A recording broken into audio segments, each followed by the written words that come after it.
भारतीय रेलवे, सोचिए जरा, ये सिर्फ पटरियों पर दौड़ती ट्रेनें थोड़ी हैं। ये तो भारत की धड़कन है जो वक्त के साथ साथ बदलती रही है। तो चलिए आज इसी सफर को देखते हैं, कैसे भाप के इंजन से लेकर एकदम हाई स्पीड ट्रेनों तक का इसका सफर असल में भारत के खुद के बदलने की कहानी बन गया है। कई दशकों तक रेलवे का मतलब बस यही नज़ारा और यही आवाज थी, है ना। ये ट्रेनें सिर्फ लोहे के डिब्बे नहीं थी, ये तो थी देश की लाइफलाइन। एक ऐसी लाइफलाइन जो हर छोटे बड़े शहर को आपस में जोड़ती थी और एक बहुत ही भव्य और यादगार एहसास जगाती थी। तो पहला सेक्शन है राष्ट्र की जीवन रेखा। देखिए, सबसे पहले तो ये समझना जरूरी है कि आखिर ये नेटवर्क है कितना बड़ा, कितना विशाल।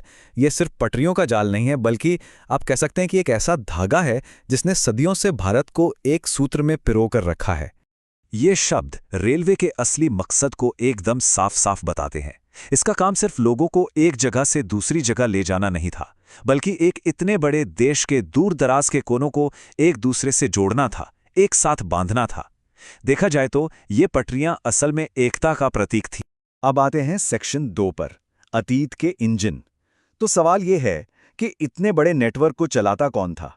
इसकी असली ताकत वो थे डीजल और इलेक्ट्रिक इंजन। वही इंजन जो दशकों तक बिना थके पूरे देश का बोझ अपनी मांसपेशियों पर ढोते रहे। ये चेहरे शायद बहुतों को याद होंगे। क्लासिक नीले रंग वाले ये डीजल और इलेक्ट्रिक इंजन, यही तो थे रेलवे की असली रीढ़ की हड्डी। चाहे मालगाड़ी हो या पैसेंजर ट्रेन, हर सफर की शुरुआत बस इन्हीं से होती थी। अच्छा, इन इंजनों की खासियत इनके डिजाइन में थी।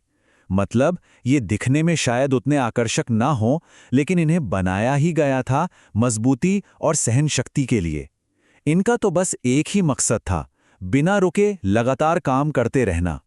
और अब सेक्शन 3, गति का एक नया युग।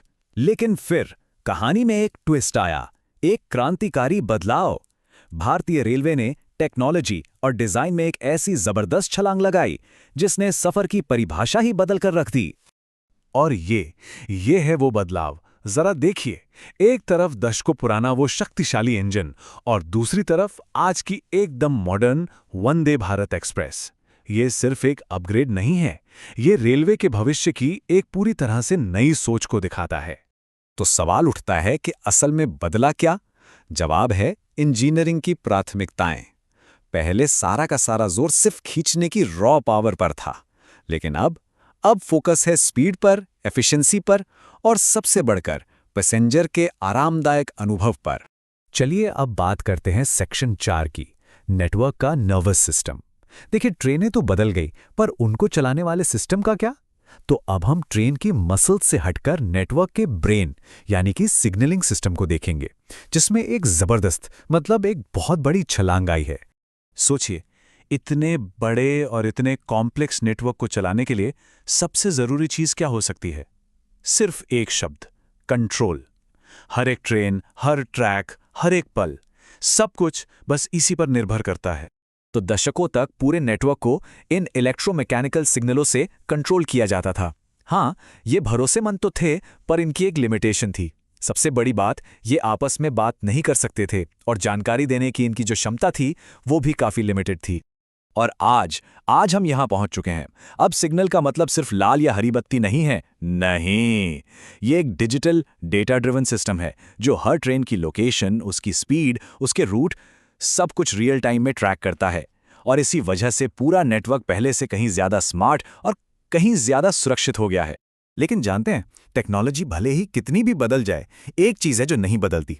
दिन हो या रात, ये सिग्नल हमेशा हमारे सफर के साइलेंट गार्डियन बनके खड़े रहते हैं। वही गार्डियन जो हर यात्रा को सुरक्षित बनाते हैं।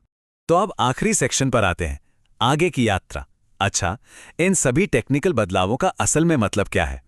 एक पैसेंजर के तौर पर हमारे लिए और पूरे देश के लिए इसका क्या असर पड़ने वाला है? देखिए, इस पूरे बदलाव का नतीजा 4 बड़ी बातों में साफ साफ दिखता है।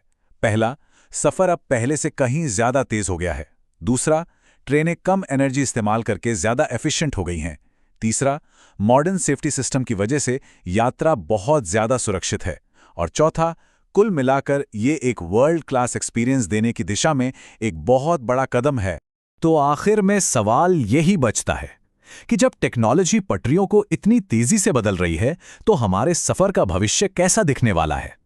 ये बदलाव हमें कहां ले जाएगा? खैर, इसका जवाब तो आने वाला वक्त ही देगा।